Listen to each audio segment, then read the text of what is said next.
Good afternoon. We have a really exciting episode today. I have a guest coming on, so this will be my second guest. I don't know how many episodes this has been, but I think we're on our third week of daily live episodes or show. We're going to talk a little bit before we bring on the guest. I want to cover a few things that are happening in Canadian political, Canadian economic news. So I'll cover that and then I'll bring my guest, Todd Reimer, who is an author and someone who's been focusing on something we may not even know was happening unless we have kids or if we ourselves are Generation Z. I'm not. I have kids in that generation. And he's going to be talking about the struggles they face entering the workforce, staying in the workforce. So we'll cover that in just a little bit, but I'll get started. First, I want to welcome you to your daily dose of salt and light with myself, Nadine Ness. We do this Monday to Friday, usually around 12 and 12 to 1:30, depending on how many things we have to cover. And it is live recorded. So if you're watching this on the replay, it's not perfect. It's not edited. It's live. So sometimes I might take some time to look stuff up if I get an idea of something I want to share while we're kind of covering other things. You can also interact with me. I also get to see your comments, whether it's on Facebook, YouTube, Twitter, or Rumble. If you're watching from those platforms, tell me where you're watching from. Tell me which platform you're watching from, or even where in Canada, or if it's in the US, I'd like to know. So if you're watching, if the sound is fine, is everything fine? Let me know. Yeah, so I get to see your comments and I get to interact with you. So we'll get and if you have questions also for my guest later on when he comes on the show, feel free to put it in the comments down below and then I'll highlight it, the comment, and show it on my screen if we want to bring that up or answer that question and such. Okay, the first topic I'm going to cover, I'm just going to bring it up on this screen here, is if you don't follow Dan Kelly, I didn't even know who he was till just recently. So Dan is the president and CEO of the Canadian Federation of Independent Businesses, the CFIB. And he's been talking a lot about the GST and what it means for businesses, the struggle that they're facing. It looks like he's not super happy about it, only because he knows how much more work it is creating for businesses in Canada. So this is one tweet he did yesterday, I believe, because I tagged it yesterday. Let me see. December 12th. Yeah, that was yesterday. So he says, still think the GST, HST holidays a breeze for small businesses. All companies, including manufacturers and wholesalers selling products subject to the holiday, are to zero rate the tax starting December 14. Here's the response from PepsiCo Canada. Give me 1 second. I just want to move something over here. My OCD was kicking in. And so basically, Pepsi Canada said, we're writing to address questions around the GST, HST holiday relief program announced by the Government of Canada and PepsiCo Canada's invoicing processes for December 14th through February 15th. Please share this memo with relevant purchasing and finance contacts at your organization. Based on the requirements for payments to be received in full within this period, the specific timing constraint in our billing process, PepsiCo will continue charging GST on qualifying products from December 14th to February 15th. That's another thing most people don't know. Now that they've taken GST on some of the stuff, some of the material that they've already paid for, they paid with GST, and now those businesses are having to not necessarily. Oh, sorry, I just realized I clicked on the wrong screen here. Let me see if it looks okay. Yeah. I have two different screens I'm working from, and it looked like my video wasn't working, but it is. So they would have bought it paying GST, but now they're having to sell it without paying GST. And now this is a perfect example of one where the company is still going to be charging GST to their customers. So Pepsi, if they're selling it to like a store, are still going to charge GST. So if that store therefore sells it to the customer and doesn't charge GST, they're going to be out that difference. So, and apparently this is something that a company can choose doing, not opting in to this. So Dan Kelly also talked about that, but he also talked about something else that's affecting small business that I really want to just touch on really quickly. So I'll share this. So the Canada Post strike and news of a freeze on new shipment at major couriers have created a sense of panic among independent retailers, especially those who have worked so hard to go online. Remember during COVID, you couldn't go anywhere in person, and every company, every small business kind of moved to doing stuff online. Now those same businesses who really struggled during COVID, now they're facing the similar struggle with not having an option to mail out or send to their customers the products. So he kind of describes it a little bit. Here's a note from a BC retailer who's also dealing with the GST. So on top of the whole GST, now they have small businesses have another problem. It looks nothing will help us now with Purolator and UPS on freezes. And I think the freeze is because they're so overwhelmed from my understanding. Woke up to $923 in order cancellations this morning. They will keep coming in once people see the headline. The common intro is, "I'm sorry to do this to you, but this was a Christmas gift." We currently have $217,000 of holiday orders in the system that have yet to ship and are at risk of cancellation.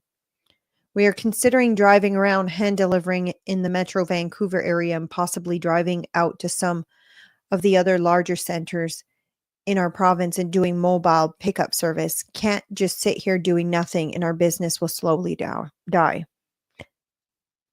But you know who can still ship? Amazon, Walmart, the ones that still have shipping capacity.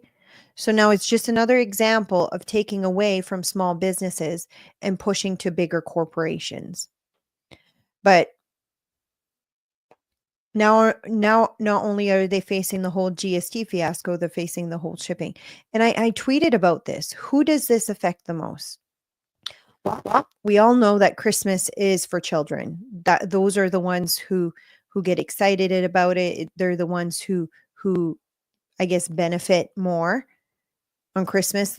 The whole reason we do this is to show our kids the Christmas magic, so to speak, or like, not as a parent, nothing gives me more pleasure than having my kids wake up on Christmas morning and having so much excitement. And now a lot of parents are not able to have that ship, not able to get their presents for their kids. And not only that, since the GST thing, a lot of people are waiting till after December 14th. And yeah, many of them might not even be able to get it. I know I've ordered quite a few things that were coming from like out of Canada, and that one's blocked. You can't get them in. So if you're thinking of ordering anything from outside Canada, it comes through Canada Post. I think there are some FedEx Purolator that potentially has that option, but most of the time they just use whatever one it is in their country. But from my understanding, you can't even get anything like that. So next subject. We'll go really quickly through this because I do want to give Todd more time to discuss what he's going to talk about in his book and what he's doing. Just quickly, I'm going to play a video here. I got to switch screens. So if you've been following the whole Canada US tariff fiasco and how Canada's dealing with it, this Chrystia Freeland, the Minister of Finance, was interviewed, and this is what she said on how they're thinking of dealing with it. For their active and effective outreach work. We are taking a Team Canada approach. A number of premiers spoke out strongly in favor of a robust Canadian response to unjustified tariffs. Some premiers proactively identified products that their provinces produce and export to the United States, and which the US relies on, and which should be considered as part of the Canadian response. This included some critical minerals and metals. We are taking a Team Canada approach. We know that this is a moment when Canada needs to be strong, smart, and united.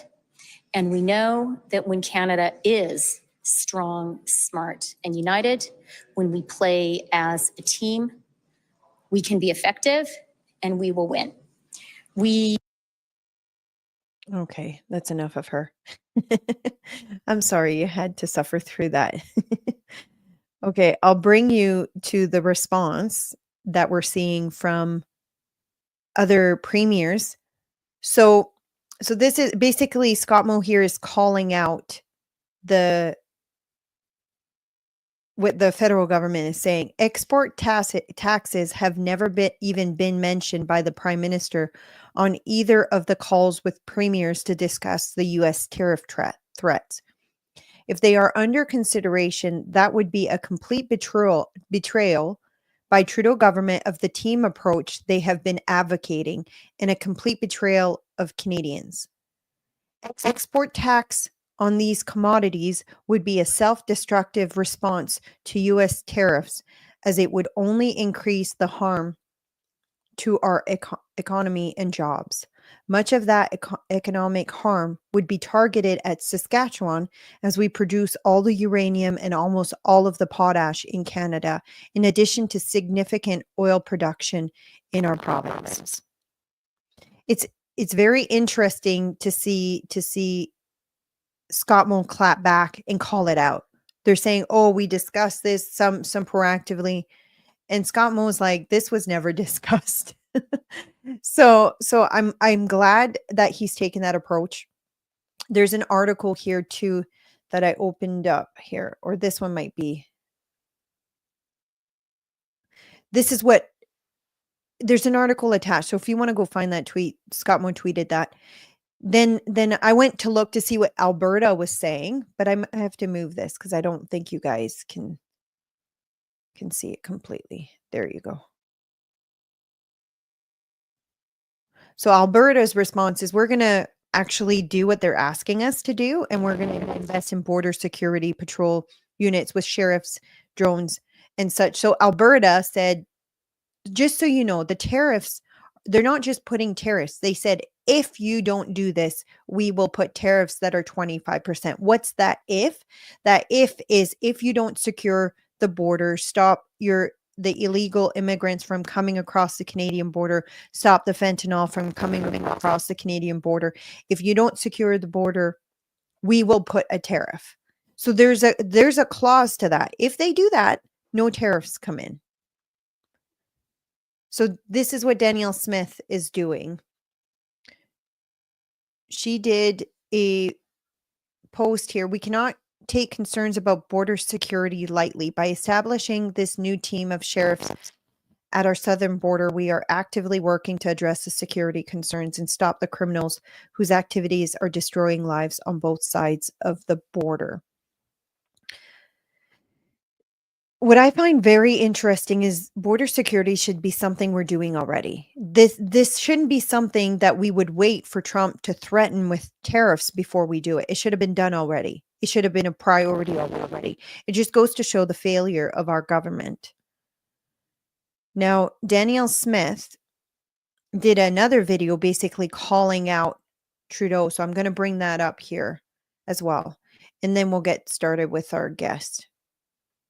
But I love her response. And not only is she addressing this the right way, she is also working on building the relationship between US and Canada. So she went and met with the governor, I believe it's South Dakota.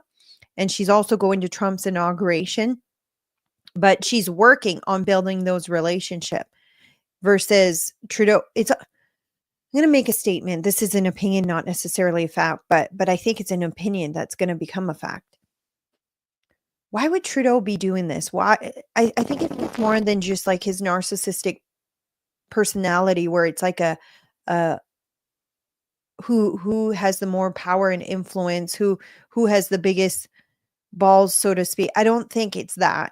So part of me believes is that he wants to create even more economic problem with Canada, but then now he's going to have a person to blame on. Like Canada's already going down the drain, but now he's going to say all of this is because of Trump and his tariff. And what I'm afraid of is people are not going to realize, no, it's going down the drain because of his failure as a leader of the country. But I'm afraid people are going to turn on and just believe those lies. Oh, it's all because of Trump. And then even the Maple MAGA, so to speak, will turn on Trump because the economic situation is going to get worse. Do I want that to happen? No. I'm hoping we're going to have an election soon. And that's one of the things that Scott Moe actually called for. He says Canadians want an election and they want a federal election now. And he's calling on the I guess NDP coalition, whatever, vote of confidence to shut it down, to shut down the team up or the alliance or whatever, and have an election now. And we wouldn't be facing all this problem if we had an election because Pierre would have just secured the border. But yeah, I almost see it like as a way, now they're going to have someone to blame. They're going to blame it on the US or because we're going downhill without recognizing we've been going downhill since Trudeau got elected. But here's a quick video here, and then we'll get started with. I'm just going to make it bigger. What do you make of Doug Ford's vow to cut off energy to the U.S. in the wake of the 25% tariff? Oh, yeah. I wanted to say to Doug Ford, also a failure, in my opinion, vowed that they were going to cut off energy to the U.S. He made a statement yesterday. That's another classic example of someone who just doesn't like their ego hurt and is now trying to play the bigger, more powerful person. I don't think they realize they're going against the most powerful country in the world and against the leader of that most powerful country in the world. We need more from the US than they need from us. So whether it doesn't matter how much they play it. And I think that move by Ford was a complete mistake. But I like Daniel Smith's approach on this. And I think, and I posted about that, I think that Ford should take a page out of Daniel Smith's book on how to deal with this situation. Threats. Well, let me be clear from the Alberta perspective. Under no circumstances will Alberta agree to cut off oil and gas exports. We don't support tariffs. I don't support tariffs on Canadian goods, and I don't support tariffs on US goods because all it does is make life more expensive for everyday Canadians and everyday Americans. So instead, we're taking a diplomatic approach and we're meeting with our allies in the US. We're making the case for Alberta oil and gas to be part of the solution to energy affordability, to energy security, and to, generally speaking, North American defense security as well. And of course, we'll work with our counterparts in Montana in a shared border arrangement so that we can improve public safety, crack down on illegal migrants and illegal drug trafficking. And that's part of the reason why we're announcing this today. We know that there are issues that have been identified that are irritants. I'll stop it there. If you want to go watch it, this is on here. I'll switch it on Danielle Smith's page. She tweeted that out. I think it was yesterday. Yeah, so you can see if you go on her page, you'll be able to watch the whole video there. But anyways, I will start. Hopefully my guest is ready to be added on, but I will introduce. Give me a thumbs up if you are. Yes? Okay, awesome. We were having a bit of issues with sound. That's why we started a little bit late. We want to make sure everything was working. And my guess, it's Todd Reimer. Is it Reimer? Am I saying it properly? Yeah, Yeah, okay. there are. And we've been Facebook friends, but I don't even know how you and I got connected. I just know you had messaged me a while back and you were telling me you were working on this. I'm like, "Oh, I would love to share this information with more people because I think it's an avenue that not many people are tackling, and that's Generation Z having difficulty entering and staying in the workforce in Canada. More importantly, staying in the workforce in Canada. And you've been addressing this with you're doing more than one thing. But first, before we get into that, tell me what made you decide to start focusing on this? Oh, that's a good question. Thanks for having me on. It's great to be here today. I started out, in my early 20s. I was a youth pastor in the church for just over a decade. And so I worked with teens, with young adults, and the families. And then I got into construction. I had my own company. And after a while, my joints kind of gave out on me as I hit my 40s. And I tried to combine how do I take what I loved about the youth ministry side of things and the teens and young adult side of it, and how do I combine that with what I was doing in my construction company. And I started out doing some leadership training and coaching. That's what I'm still doing today, with a focus on trades. But what I started to see about 6 years ago is a real struggle that Gen Z was having as they were entering the workforce. So the oldest is 28 right now. So they've been in the workforce close to a decade full time. And they're really struggling. 40% of employers won't even hire a Gen Z employee right now. That's across North America. Wow. Yeah, it's huge. And 70% of Gen Zs, when they consider their future, they say that they consistently deal with significant feelings of hopelessness, that they really don't see a lot of hope for their future economically, and over half of them are not wanting to start a family of their own at any point. So I have 3 Gen Z kids of my own. The oldest is 28, the youngest is 18, and my kids are doing well. They've been in the workforce since they were about 13 or 14, and they're doing well. But I saw a lot of people their ages that weren't, and I thought, well, somebody has to. How can we help them? What can we do? Because the reality is, what we're seeing with that generation, it's not something they've created. It's been. They didn't come out of the womb this way. They came out the same way the rest of us did. And I realized it's our generation and the one older than us and younger than us that have created this challenge for them. So how can we help them take responsibility for their future and do well? So that's where it came from. You mentioned like some staggering stats, and how much, and you also mentioned them feeling hopelessness. Do you think a little bit that COVID might have had a little bit of something to do with that? I just Uh, know for myself, like I remember we used to have all these big dreams of like owning a vineyard, owning business, and all of a sudden it got shut down. And and for us, like my husband and I, it affected our like motivation for big dreams because it at any point in time it could be shut down. I know there's the lack of available housing and the cost of housing going way up. But what do you think is the major cause of that? oh, you know what? I don't think COVID had a little bit to do with it. I think COVID had a lot to No? do with it, actually. Okay. Yeah, because the problem existed before COVID, and we were heading down this path for a number of reasons. The education system has a big part to do with it, some parenting styles, our society in general, but COVID exacerbated the problem exponentially. Kids being locked up at home, locked out of school, locked up at home, having to do stuff online, not having the social outlet, but also at a time in their life when they were developing their social skills, all of a sudden they Mhm. couldn't. We're concerned because here's the reality: 60% of all Gen Zs have some sort of a medical diagnosis of an anxiety disorder. 60%, and a third of all Gen Zs are on anti-anxiety medication. That's horrible. That's Um, insane. I didn't realize it was that high. Like I knew it was a problem, but I didn't realize it was that high. yeah, so locked out of their schools, any part-time job that they were holding, they were locked out, many of them, and paid to stay at home and do nothing. We retrained a generation. And then Mhm. churches closed down, locked the kids, the teens and young adults out of the churches at a time when they would have needed significant spiritual direction and support. They didn't get it. Well, online, but Wow. we all know you don't Yeah. get hardly anything online. Yeah.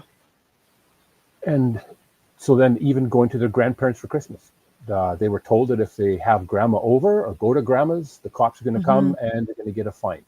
Well, how horrible was that? It's changed a generation in some significant ways. And we're just Like, starting to see the results of that.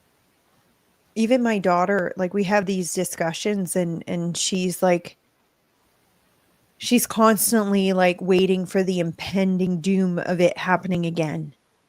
And constantly living in, like, even when she sees certain things that are happening, she just right away goes to, "Oh, this is coming again."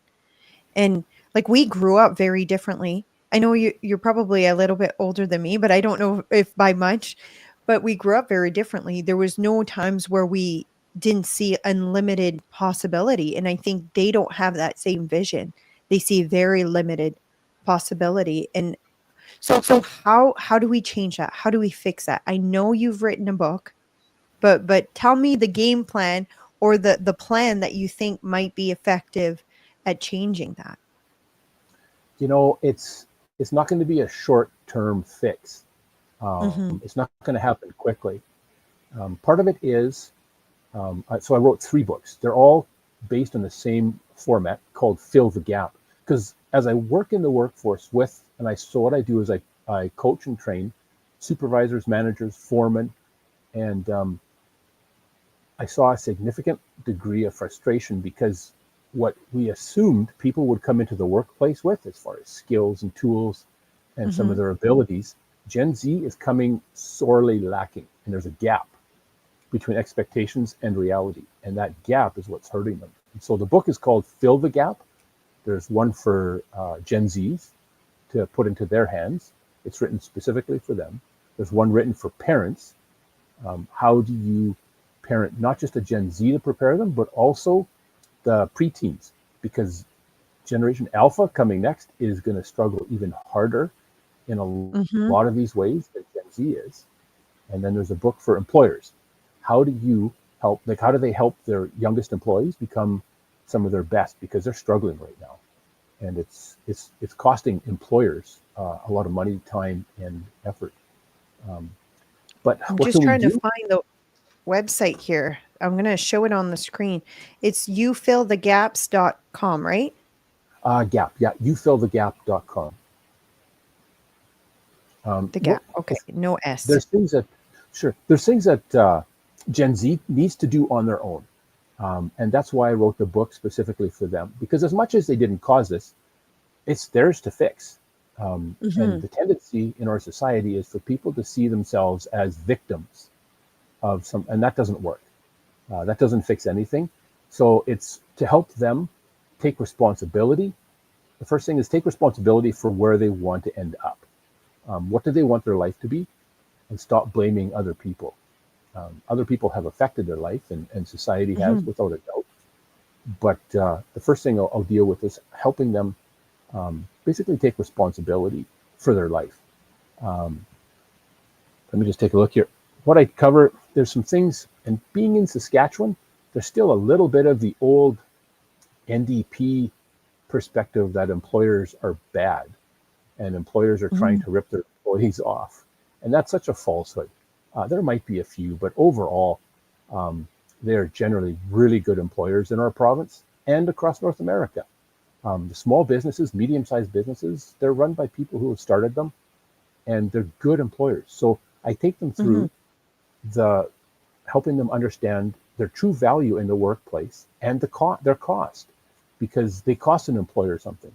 So I break down what does it mean to work for somebody, what value, because they say, well, I'm worth more than 25 an hour. Like, really? Why? What makes you say that? And here's what Mhm. you're costing your employer.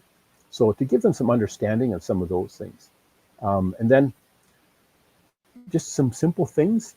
One of the things I'll cover is pick up a broom and walk fast. So instead of standing around waiting for someone to tell you what to do, pick up a broom. It's just figurative, but pick up a broom and sweep the floor. And when you're walking somewhere, walk with purpose. Don't just meander and drag your feet, but be purposeful of what you're doing. The cell phones right now are a huge issue. Yeah. Yeah, they're a huge distraction, but they're also robbing them of their ability to focus, especially during their developmental years. It affected them, and we're still dealing with that. So teaching them how do you put your phone down, but at the same time, teaching them how to use it wisely. What do you do? It's a great tool potentially, but it's also, if you look at the founders of Facebook, not Zuckerberg, but the other two, you can find on YouTube interviews where they interview them currently, and they're both apologizing because they said, we set out to deliberately make our platform addictive and take people's time. They make no bones about it. Now they regret it, but it's too late. Steve Jobs didn't let his own kids use iPads or iPhones, and he invented them. He sold them. There's got to be a reason for that. And so that to help these Gen Z understand that all technology can be great, but it can also, the technology is neutral, but there are nefarious people using that technology who will use it to steal their time, take away their ability to focus, and so on. Teaching them to be early and late. Be 5 minutes early and stay 5 minutes late. Helping them understand they need to stand out and be the exception to their peers. Because most of their peers are really going nowhere, and they're not going to go anywhere productive. And so if they want something in life, here's the things you need to do. And then parents, parents were told since our kids are probably in their late single digits that we're becoming irrelevant, and when they hit the teenage years, well, parents just don't matter. That's not true. Parents are one of the biggest influences on the lives of their kids, and grandparents are as well. And there's definitely things that parents can do and need to do. Things like something simple, like having chores that you expect your kids to do on a regular basis around the house. Something simple as picking up garbages. My wife had our kids since they were 2, going around on a weekly basis, and picking up the garbages from around the house and bringing them to a central bag in the downstairs. Then she would take it out to the garbage. But training them that work is not a bad thing. Work is a good thing. And just to help them with, there's a few more things that parents can definitely do. Things going the extra mile, that's huge. Where we don't see a lot of, sorry? I just noticed, like, the website, you have 3 different books. So I'm just going to clarify for the listeners. So one is for the Gen Z themselves, and then you have one that's for parents on how to help your children prepare themselves for the workforce. And then you have one as well for employers. But go ahead. I just wanted to show that if my listeners are interested. Yeah, so there's 3 different books because most of my viewers are not Gen Z. Most of them are the same kind of age group, the majority of them anyways, the same kind of age group as me, and they want to set up their kids to succeed in the future, and we don't quite necessarily know how to do that. I know I've had that same struggle with my daughter. Like I right now, her getting a job like out in the workforce doesn't quite work for our family just because we share custody. She would be staying in different houses both time, but I want her to work, so I've kind of created jobs, so to speak, for her, and even I'm finding it a struggle with her. Like I'll give her a job and she'll be done, and she won't come and tell me she's done. She'll just sit on her phone until I realize she's done doing that, and then I'll be like, okay, are you done? Like, how long ago were you done? And it'd be like 30 minutes. And she was just playing on her phone instead of coming to tell me and me giving her something else to do. But yeah, that mindset, like we don't have that as a generation, but my daughter does. So, but yeah, keep going with ideas of things that parents can do. Well, you hit on something right there, Nadine.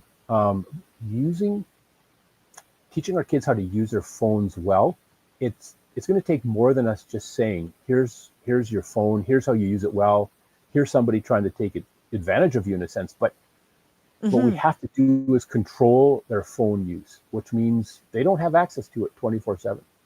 Um, one of the things we did is our kids, when they were 14, they had access to a phone what they could use with Wi-Fi. They never had like a cell plan on it. The data. And Mhm. yeah, and we monitored their phone.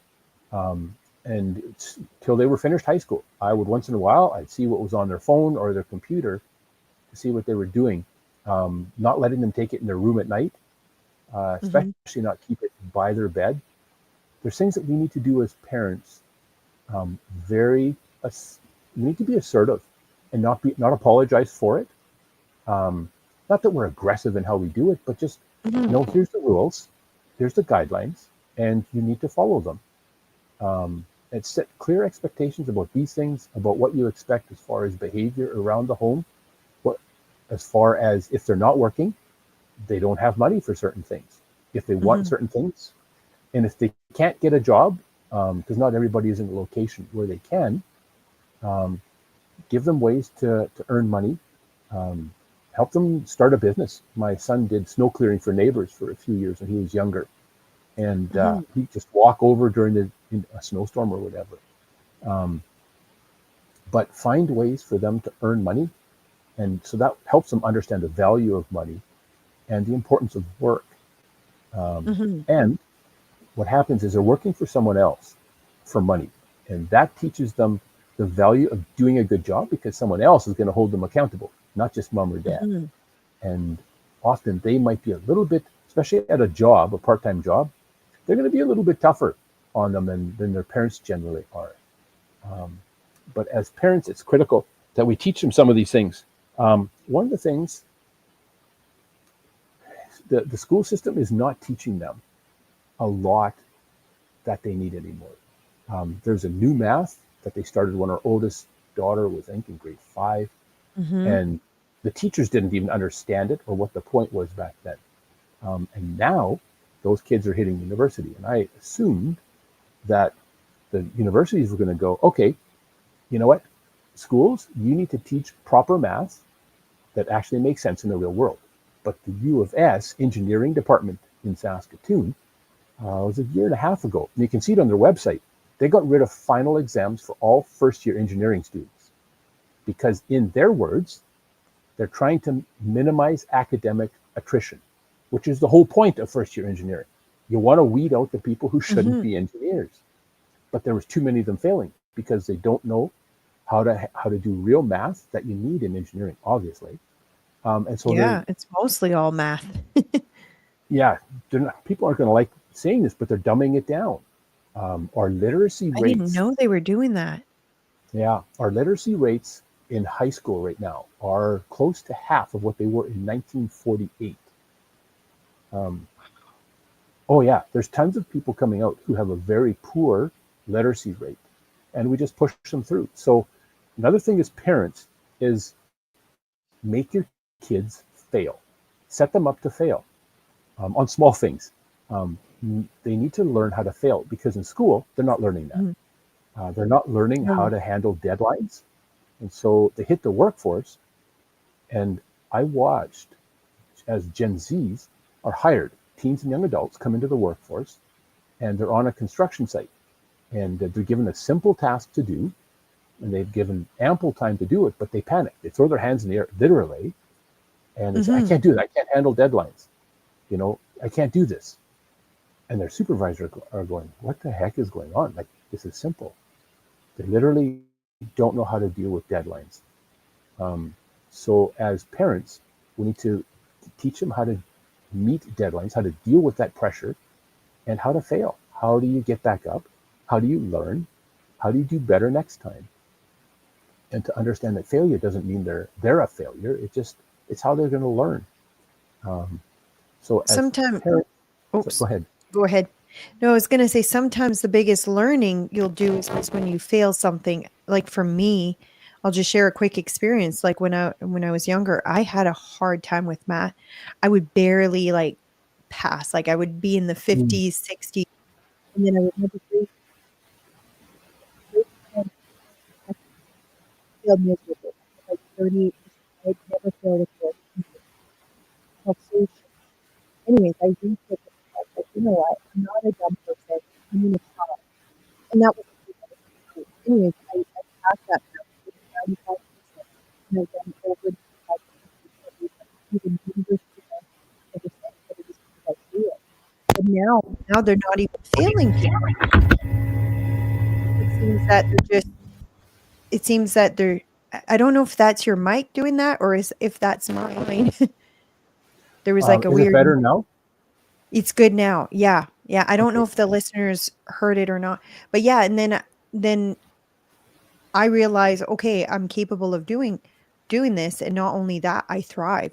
Now I like love math and I enjoy math versus before I didn't. And all it took was one failure.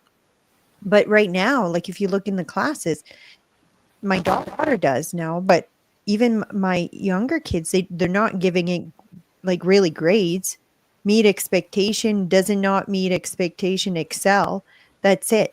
Like there's no, I find more and more there's no set expectation. They'll still pass a student, take them to the next grade, even if they're failing and struggling. We saw that with, again, our daughter. She struggled so much in school. And then we ended up homeschooling her for 1 year. And at that time, it was grade 6. And we caught her up. She was like still reading at a grade 3 level at grade 6. And we caught her up all the way to grade 6. And now she's doing above 90 in almost every single class except one, gym, which doesn't really take brains. It takes motivation. But that just goes to show, oh, she's not motivated. So, but yeah, how do you change that in our education system? Because as an organization have been quite influential in the last school board election. We had several candidates run for school board. I said 90% won. In one of my live stream is actually 83%. I wasn't mathing right in my head at the time, but we had 83% of the candidates that ran for school board. It's not us. It's not me that ran them. It's just people. We encourage people to run, and they came forward and they ran. So we have an opportunity to influence change. There's a lot of work being done on changing education, even at the provincial level. What can we do, and what can we ask for, as in for lobbying, to change this and Oh, to yeah, make it more successful for our kids? Do you have ideas on that? I do. It doesn't start with lobbying. It starts with something fundamental, something our generation, so I'm on the upper end of Gen X, something Gen X has done is we have at times been tempted to be friends with our kids more than their parents. We have Mhm. parented less than we have tried to friend them. And that's a mistake. We need to remember we're their parents first and foremost. And if there's times where they don't like us because of how we're parenting, then we're probably not parenting well enough or enough, period. They shouldn't be happy with us all the time because we're restricting Mhm. their freedoms in a sense. We're trying to help them grow up healthy and strong Mhm. and successful as adults. Now, and secondly, as parents, we need to be um, active, meaning we need to take an active role. We need to know what they're learning. We need to Mhm. know what's going on in school. We need to know what they're not learning. We need to know what the teachers are like. Most of us had no clue that in the public system they were telling our kids that boys are girls and girls are boys, and they've got kitty litter in some of the Mhm. bathrooms in some of the elementary schools. Um, Actually, the kitty litter, I have not yet corroborated once that story was true. I just want to add that in there. I'm not saying it's not potentially happened. I've looked for the evidence, and not a single story where they said it's happened. I've never gotten a photo. I'm not saying it's not happening, but I have yet to prove that. All the other stuff you mentioned, yes, but that's just one. I just want to put that out there. I'm not saying it's not, but when every story, like they were saying it was happening in Mormon, I'm like, does anyone have a picture? And I've never gotten proof that it's actually happened. But well, actually, there's been talks about it, right?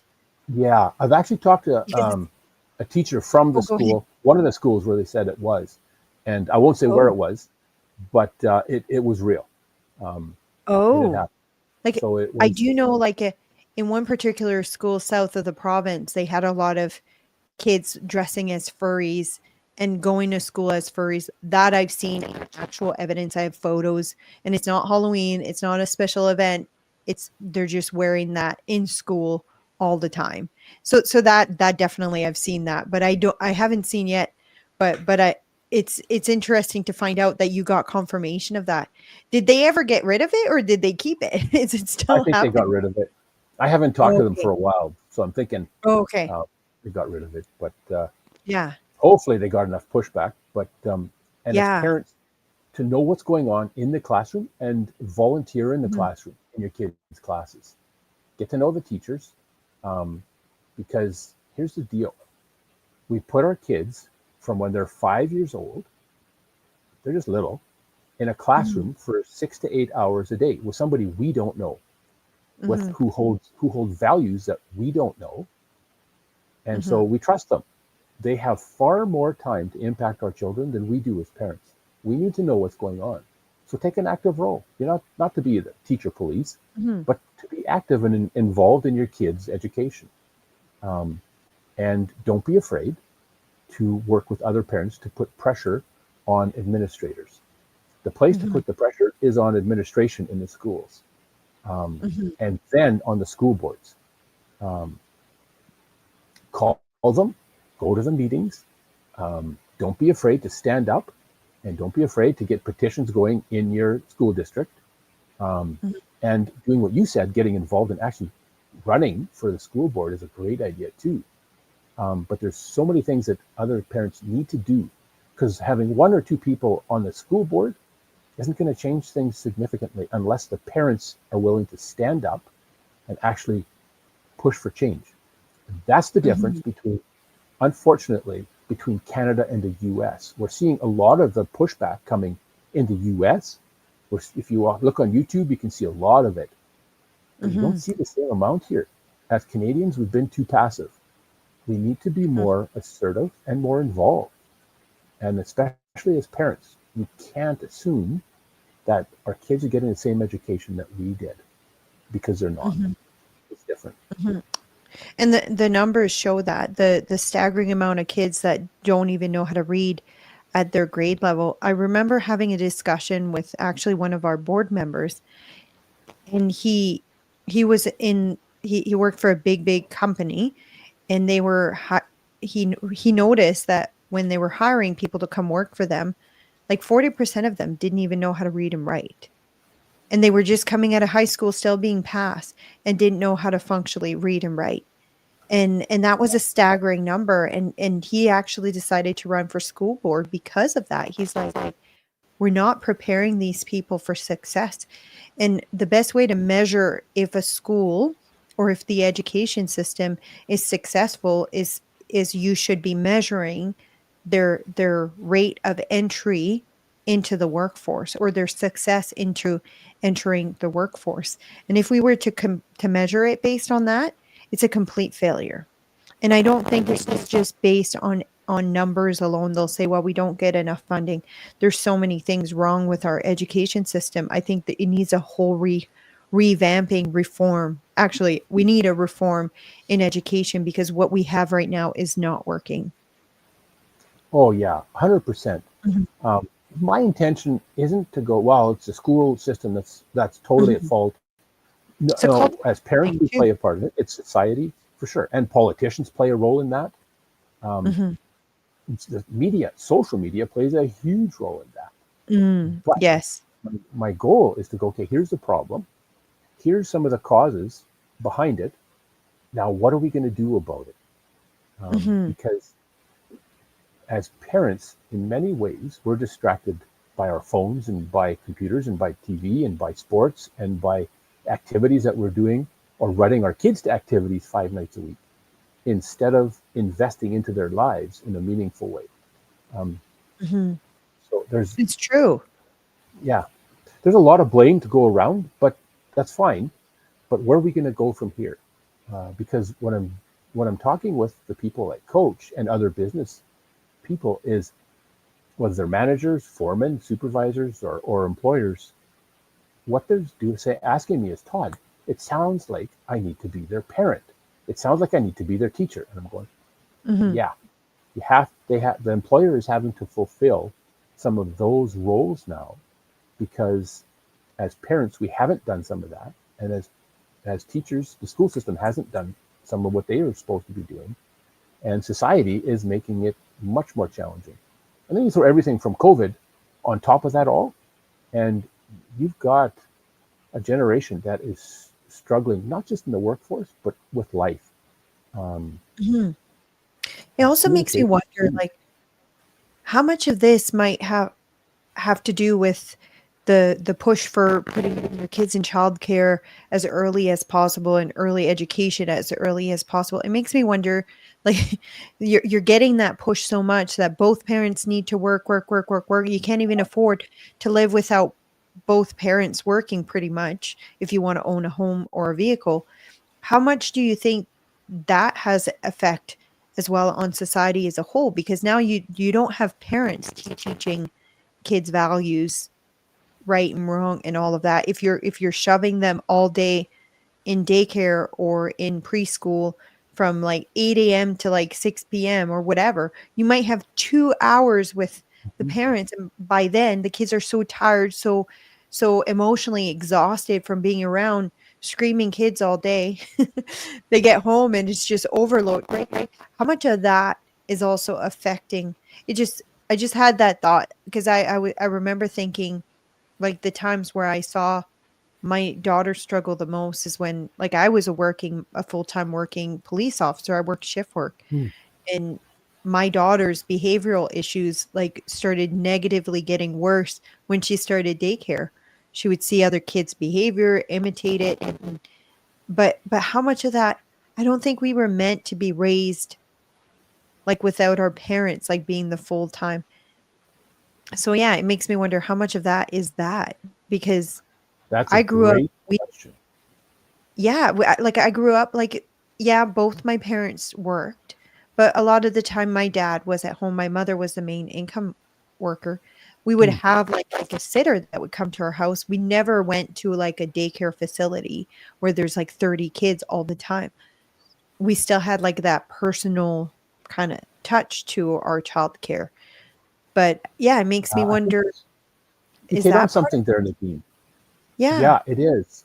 Um, there's been some lies fed to our kids and young adults for years already, and it's like what they're telling them is now it's, well, masculinity is toxic. Men need Mm, to be more passive. They can't push.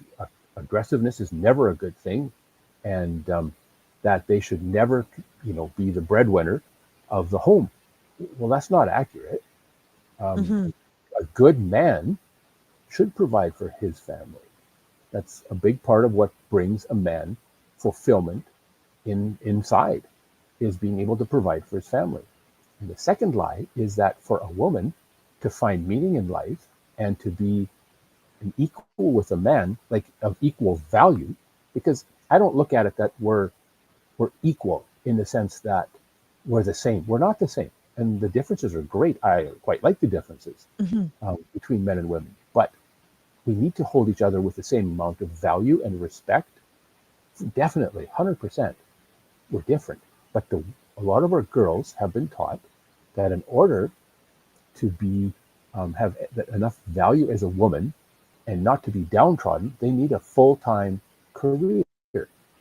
Um, the stats are showing that the most unhappy demographic in North America are 45-year-old unmarried women with no children. They've got great careers, lots of money, mm, but they don't have a family, which gives actually significant meaning to someone's life. Um, mhm. I heard It's someone put funny it this because way. Oh, No, go sorry, ahead. go ahead. Oh, I was just gonna say, like, I'm that demographic that you Mhm. described, like, my mindset before. I'm not now, but I was before. I remember, like, the whole reason I applied to be a police officer is so that I would have equal equality in my like former marriage, that would be considered equal. Because if I didn't become a police officer, then any other job opportunity that I would get, every time my ex would get transferred, I would lose my job. I wouldn't be able to be equal in the marriage, in the family, because I didn't provide as much. And that was a lie that I myself believed. And I remember when after I had my son, I didn't want to go back to work. Even after I had my first daughter, I didn't want to go back. Like it broke me inside, and I was miserable.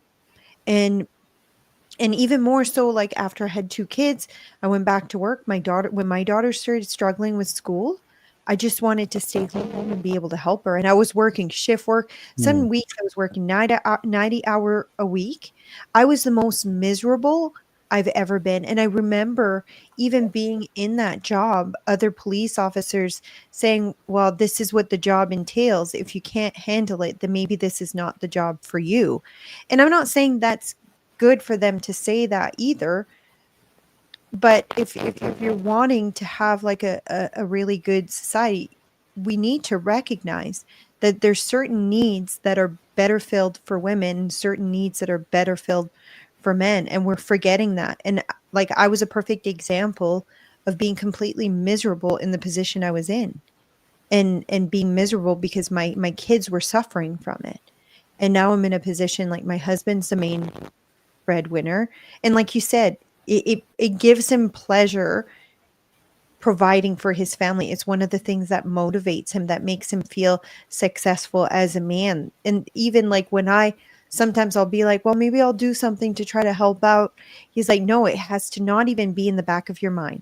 I will provide for the family. If you do end up making income later on, that will be a bonus for the family. But I don't want that even motivating you in the back of your mind.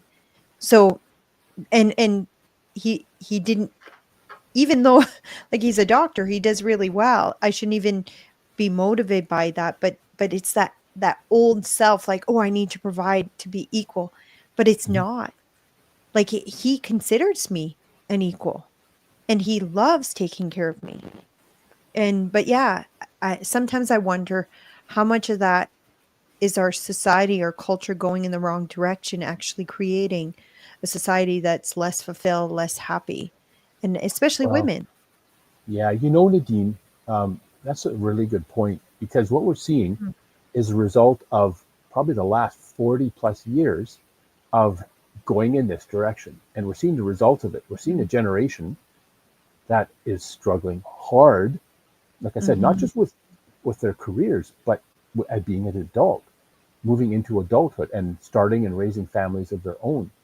We're seeing the end results of where we've been heading for a number of years. And so it's a great time for parents to be questioning, why do I think this way? Am I sure this is the best approach to take?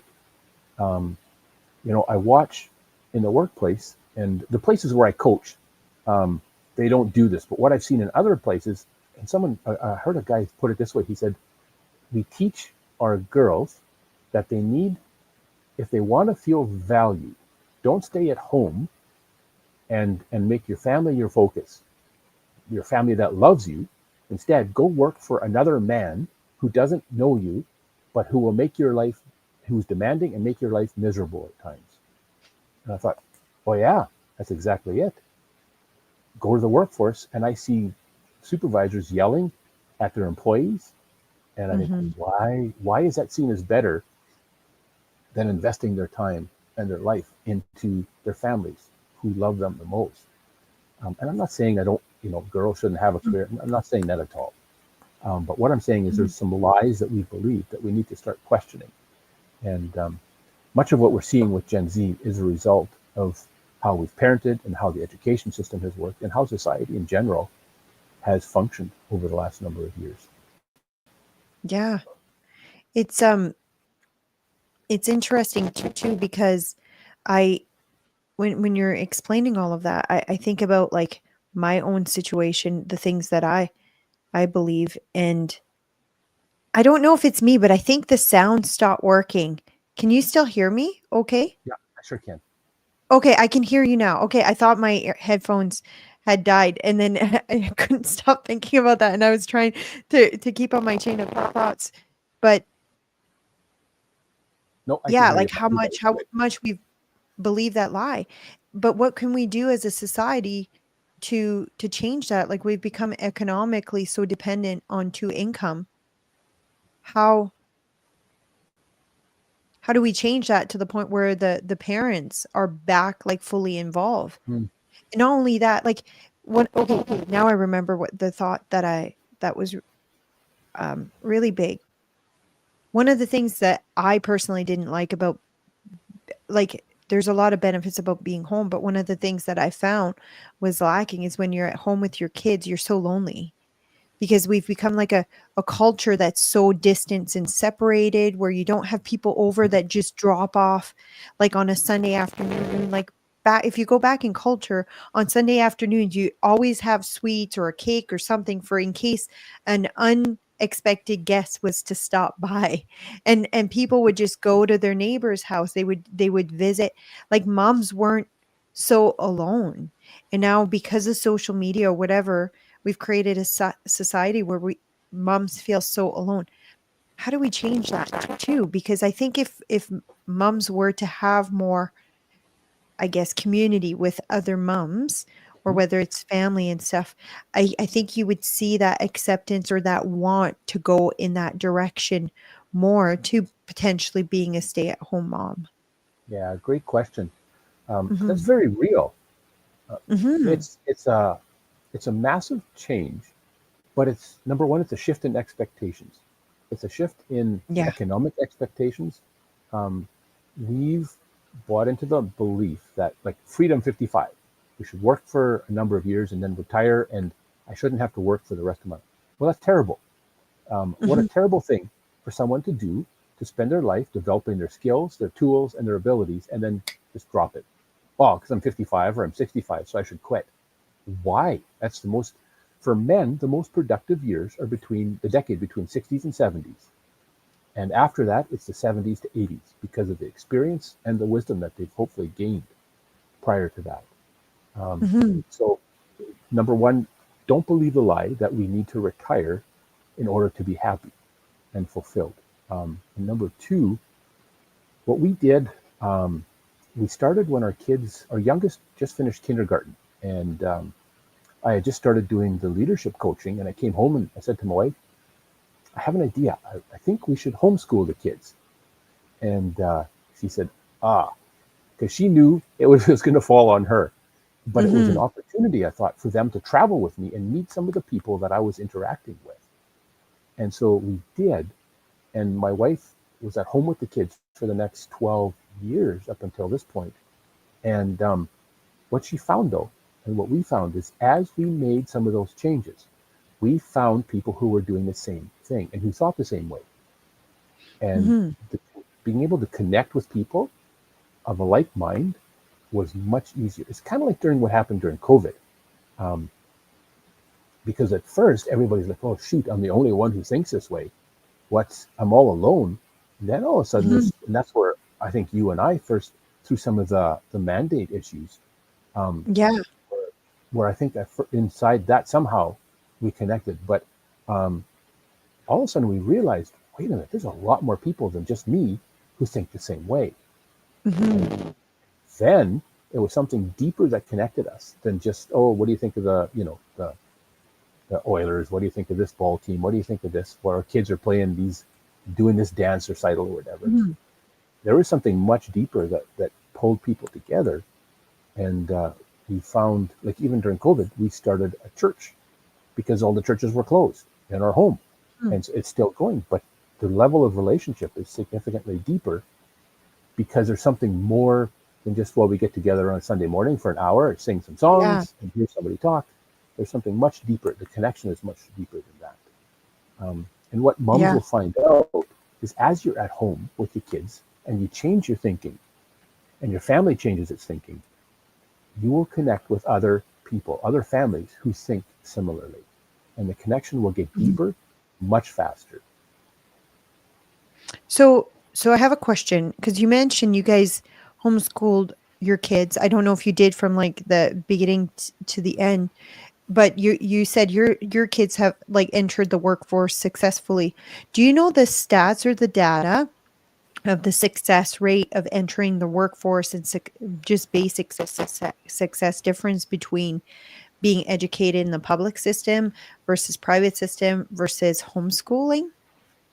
Like No, all I the don't. families that I know that were homeschooled, like they've become really successful people, but they've learned like that self-reliance, that kind of initiative, like you're kind of teaching yourself and stuff. And then that is really good when you get into like university level. I remember like when I graduated high school and I initially went into university, and there's no one telling you, oh, go to your course at this place at this time. Like I was like just nonchalantly not really trying. It was the first time living on my own, and like I didn't go to all my classes. Like sometimes I would miss classes because it wasn't like a huge deal. And then I ended up failing, but then I ended up going to like college where it's like every day 8 a.m. to 4, you have to go. It's not all mixed match classes like university, and it was more structure. And I did really well in structure versus I didn't in university, but homeschool seems a lot less structured, right? So I'm curious as to if that prepares them better for university once they kind of leave the home. I don't You know. know, What are your thoughts on that?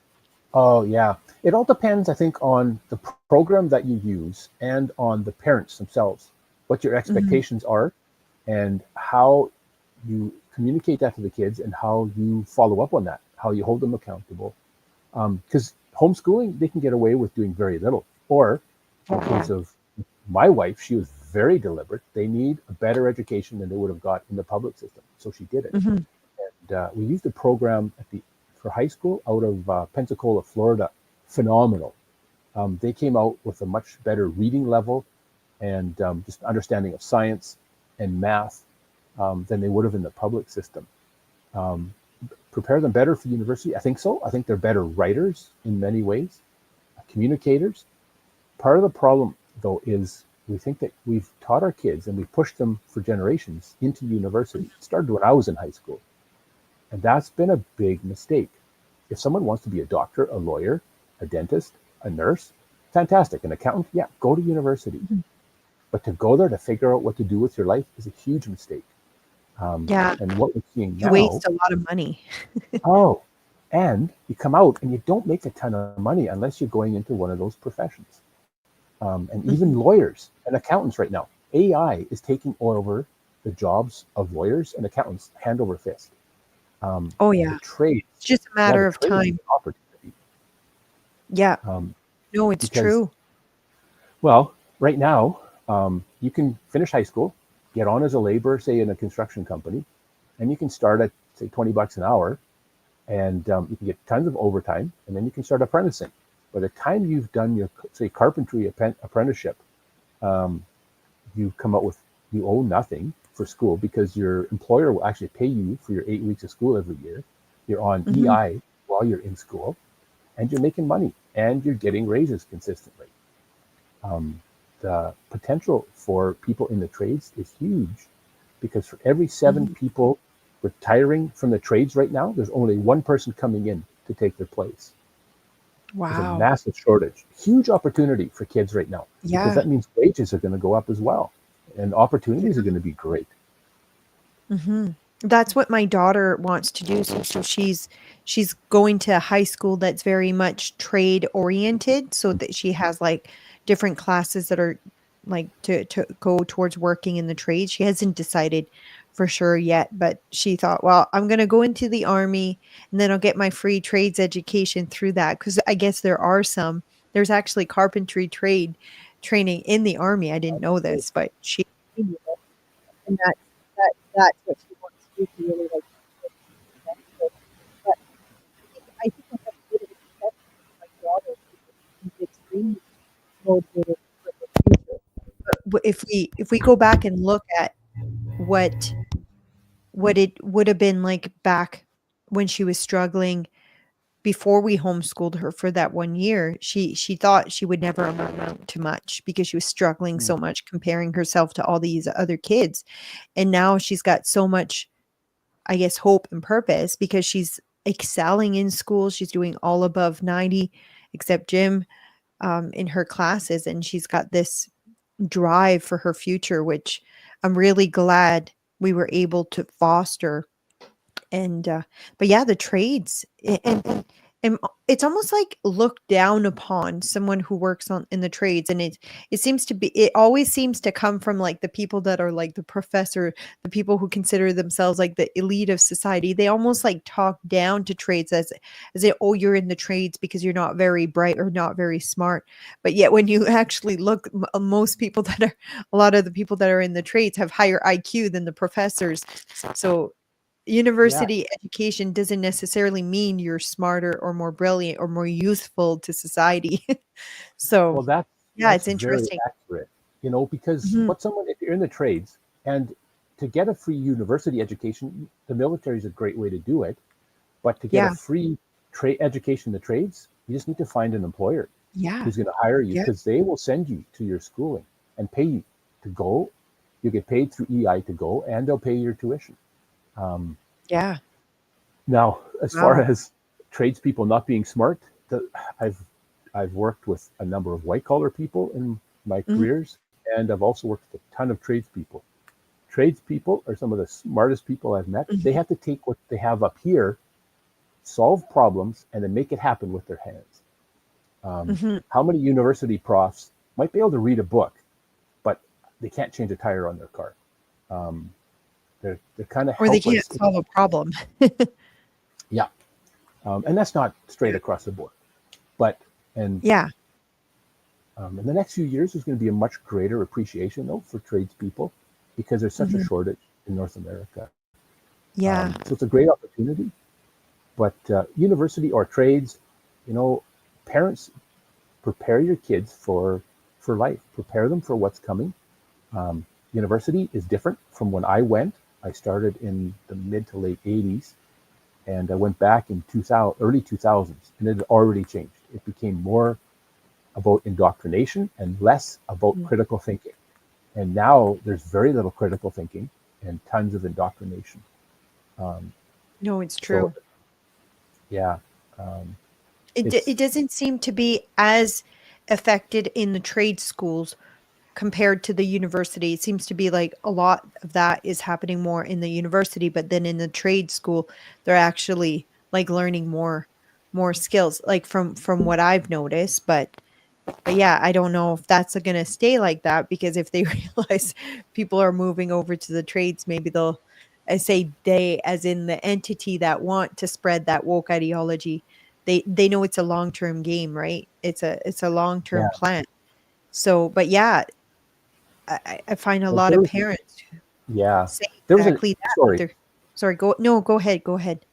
um, sorry to interrupt, but No, no, it's just with okay. the delay on the mics here, it's hard for us to coordinate that. But I heard an interview. I think it was with Jordan Peterson and Brett Weinstein. Now, Brett Weinstein, he was a prof at oh man, I think it was Davis, UFC Davis, and he and his wife got kicked off campus because they were both white and they both didn't agree that they, for the for, Black History Month, they shouldn't be allowed on campus, and so they ended up getting pushed off campus. Um, and he used to be very much a liberal, small L liberal in his thinking. But they both now are questioning, along with Peterson, um, the education system at that level as well. Like what needs to change. Um, Mhm. so, I was just Googling his name, Brett Weinstein. 'Cause I'm like, oh, mm, he sounds familiar. I do follow him on Twitter. oh, So okay. yeah, interesting. There are some really good things happening south of the border. People are asking a lot of questions and doing a lot Mhm. of pushback. As Canadians, and it's another thing we've been told, while Canadians are nice, no, They're we just passive. don't speak up. Um, Yeah. we saw it during, I'll go back to COVID, but we saw all of a sudden we were supposed to be a friendly province. Well, there were some people, a lot of people, who couldn't wait to snitch on their neighbors, who couldn't wait to enforce the petty laws and regulations on the people around them. Um, as Canadians, it's not about being nice. It's about, as parents especially, going, hey, wait a minute, this is what I want for our kids, and I'm going to make sure they get what they need, and I'm going to prepare them to be successful adults, whatever they choose to do. If they're a stay-at-home mom, if they're whatever, go to university, if they go to trades, if they don't do either, but to be successful adults. Our goal as parents, that's our goal, to help them be successful and fulfilled adults, and to raise families of their own successfully and pass the same thing on. That's how society continues in a healthy way. Yeah. So we'll end the episode soon. If anyone has any questions, I don't see any questions in the comments for Todd here, but what would be your greatest piece of advice for parents, for the listeners, just off the top of your head, as to how they can help their kids? I know we talked about a lot of advice, but what would you consider the most important of all? Oh, that is a really good question, to narrow it down to one thing.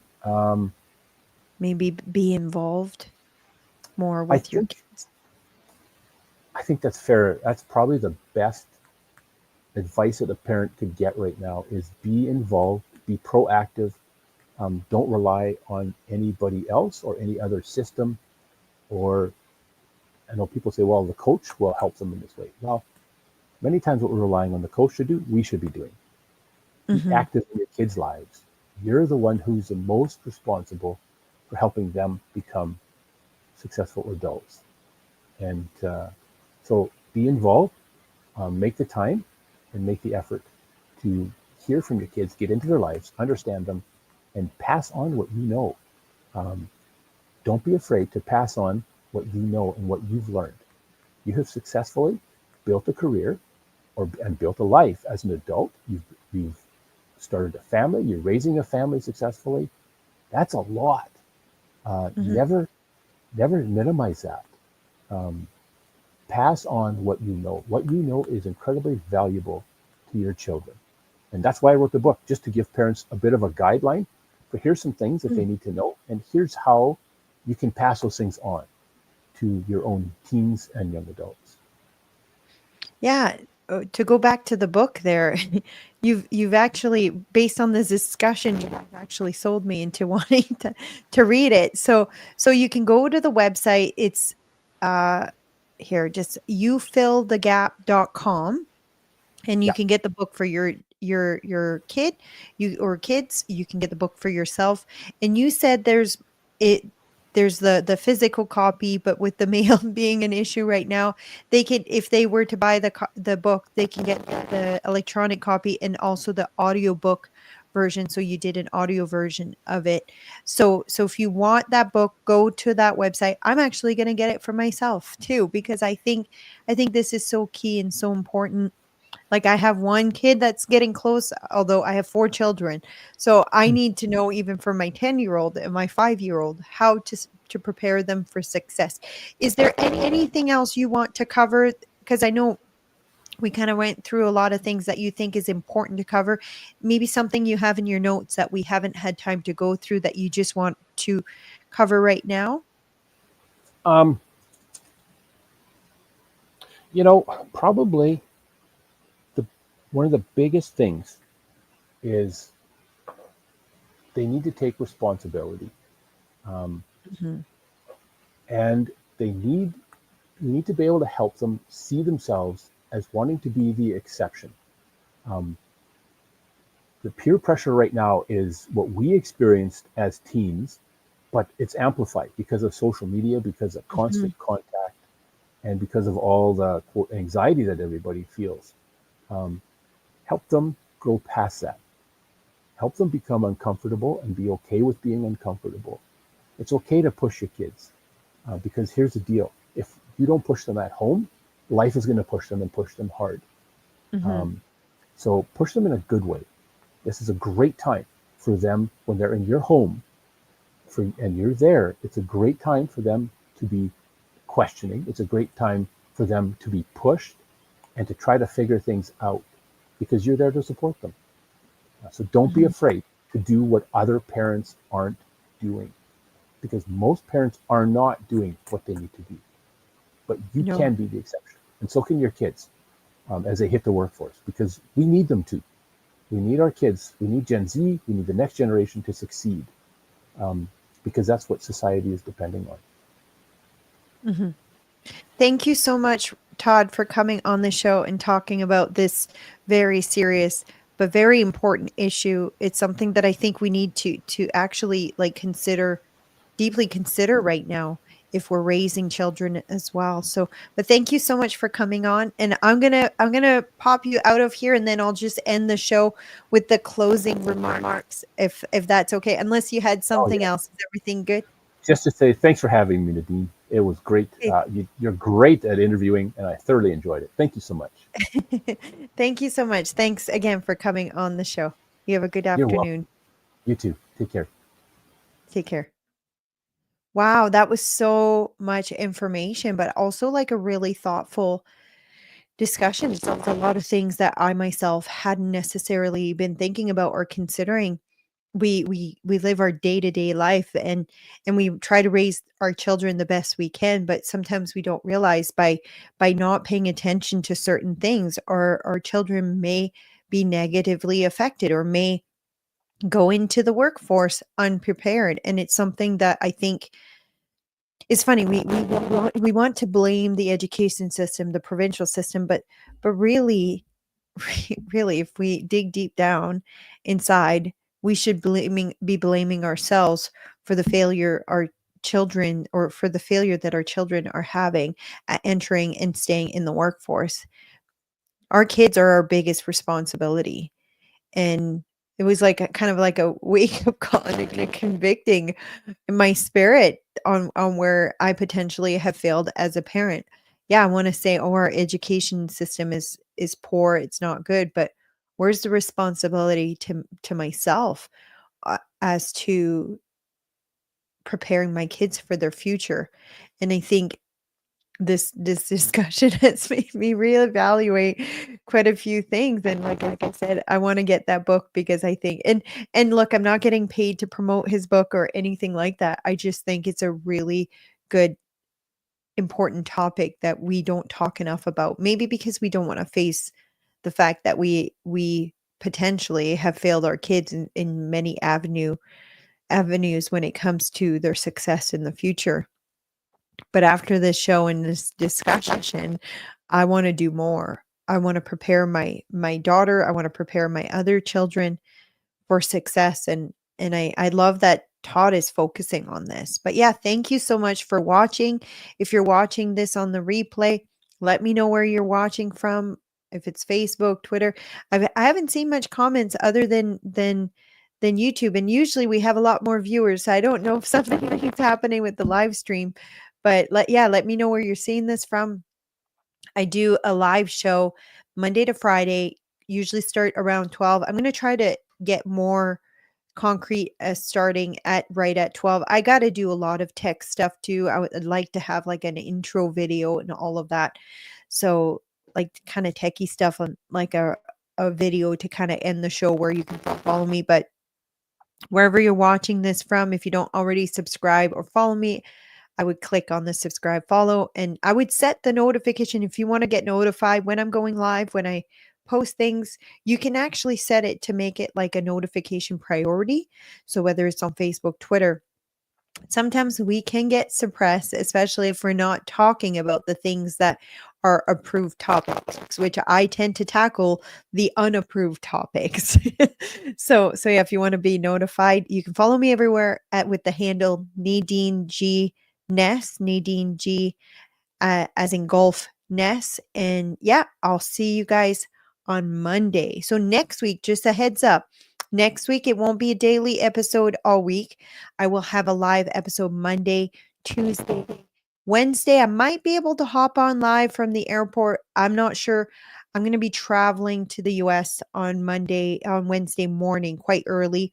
I'll arrive there in the afternoon, but with the time change, I don't know if I'll have time to do a live episode, but I am going on someone else's show we're recording it on Wednesday. So it's the show called Light Beer, Dark Money. So if you want to search that, his name is Sean Noble, and there's another gentleman hosting that. So I'm a guest on their show. That's going to be in Phoenix, Arizona, where I'm going. If you're wondering, why am I traveling to Phoenix, Arizona? Well, there's the biggest conservative networking kind of conference for the United States, for the US, is in Phoenix, Arizona next week from the 19th to the 22nd. It's called America Fest, and it's being put on by Turning Point USA. So I have got my tickets, I've booked my flights and my hotel. I actually did that last week. I wasn't sure I was going to go, so I'm going to that. Hopefully make some connections, maybe meet some people that may want to come on the show later on. And yeah, I'm super excited about it. So I don't think Thursday and Friday I'll be able to do a show. Maybe Wednesday, just for a little bit. I might just go live wherever I'm at. But Thursday and Friday, I do know I will be at the conference. If there's like a separate room I could go into, I might come and kind of give you guys some updates as to what is happening. But yeah, so next week, Monday, Tuesday will be a show. Wednesday, maybe on another show, and I'll share that with my viewers as well once I have the link. That one's not live. Well, it's live recorded, but it won't be live available live for you guys. It'll be posted later on.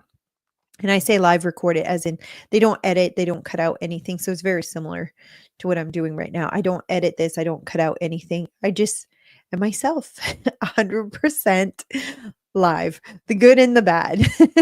I thought about like little negative things that happened during live. Like the other day I was like hiccuping, I'll have a little burp. It's live. I can't edit that out. So hopefully you didn't hear all of those things, but it has been happening. But yeah, I'll let you guys go for now, and I will see you guys on Monday. See you guys.